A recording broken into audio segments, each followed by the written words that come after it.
Russ Hutton, shop foreman at Mancinelli's Automotive. I've been in the industry approximately about 35 years now. It's all I've done all my life.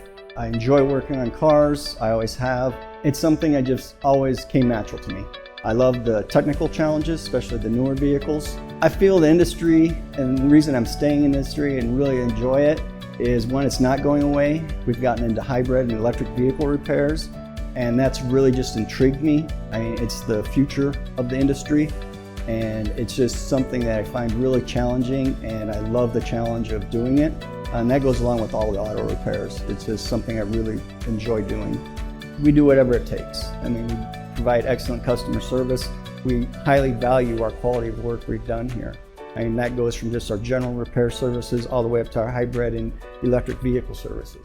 We're a small team, everybody gets along great, and even when we do hire somebody, it's that fit that we always look for. It just can't be someone in general, it's got to be someone that's going to fit into our team or our family. Because we believe we are a family.